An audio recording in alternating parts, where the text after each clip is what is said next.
Hello po mga kaibigan, welcome po kayo sa YouTube channel ko.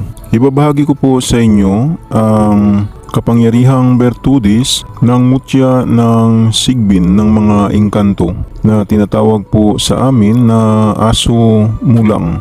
Ang sigbin po ay may tatlong uri po na klaseng mga sigbin. Una po ang sigbin ng mga aswang sa talon o engkantadang mga aswang na kanilang mga alaga. Ang kanilang mukha ay katulad po ng mga kambing pero mataas po ang paa nila sa panghuli at mababa po ang sa panguna na kanilang paa at malapad po ang kanilang tainga na tumatakip po sa kanilang mukha o mata at mabilis po sila gumalaw at mabilis din silang tumakbo o tumatalon po ng mahaba. Ang kanilang mga balahibo katulad din po ng kambing. Pag nasilakan po ng liwanag ng buwan ay nagsashine po ang kanilang mga balahibo na masilakan po ng liwanag ng buwan. Ang kanilang kinakain po ay mga uling o laman ng mga hayop. Yan po ang sigbin ng mga aswang. Ang pangalawang sigbin naman po ay sigbin ng mga engkantadong putian. Ang kanilang mukha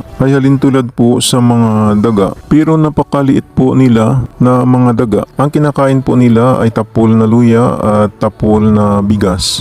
At nagdadala po sila ng swerte sa taong nag-aalaga po sa kanila. Ang sigbin na ito, ang kanilang balahibo, ay makakatulong po ito sa babaeng manganganak na madali lang po lalabas ang sanggol. Ang balahibo po ng sigbin na ito ay binababad po sa langis ng niyog at ipahid sa tiyan ng babaeng manganganak para madali lumabas ang sanggol. At ang kapangyarihan ng sigbin na ito ay lumalaki po ito kapag inihipan yung puwit nila. Lumalaki po sila katulad ng mga kanggaro at mahaba po ang kanilang tainga at lumilipad po sila ng mabilis. Pag ibalik naman po sila sa maliit nilang anyo ay hinaplos po ng kanang kamay ang kanilang likuran ng 3 beses at babalik na po ang kanilang anyo sa pinakamaliit na daga. Ang pangatlong sigbin naman po ay yung tawag sa amin na aso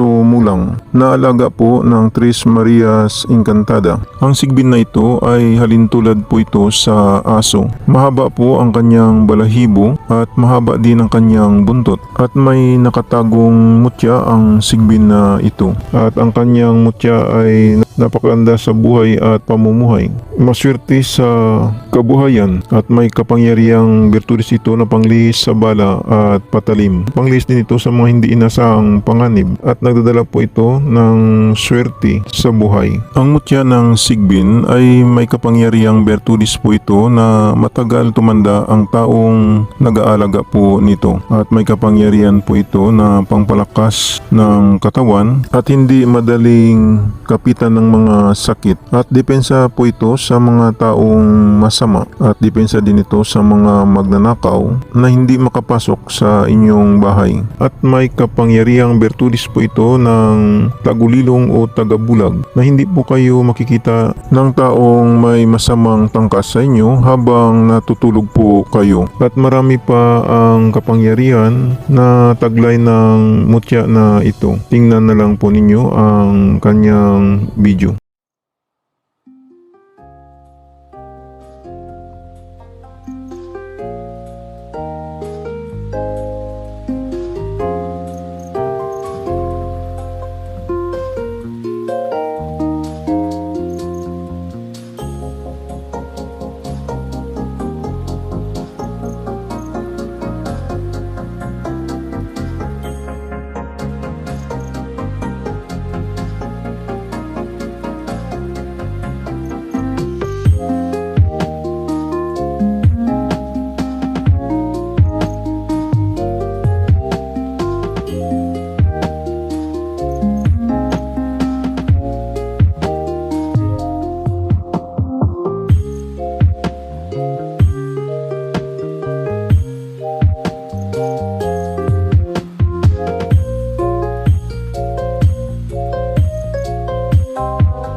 Yan po ang mutya ng sigbin na tinatawag po sa amin na aso mulang. Naalaga po ng aking mga gabay, Tris Marias Encantada. Sa mga viewers at subscriber ng Milagro di Santo Cristo, maraming salamat po sa inyong panunood at ipalo naman po ninyo ang aking Facebook feed sa Milagro di Santo Cristo at ipalo din ninyo ang aking shop sa Shopee. At mag-subscribe naman po kayo sa YouTube channel ko.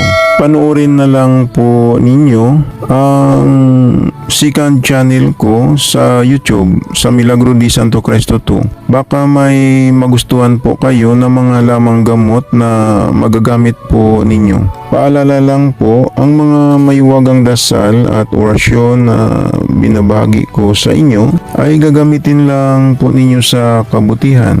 Gumagana na. Ito hindi na kailangan ng 49 days na dasal. Ang kailangan lang magdasal kayo sa Panginoong Hesus sa gabi bago matulog. At pagkagising ninyo sa umaga magdasal din kayo.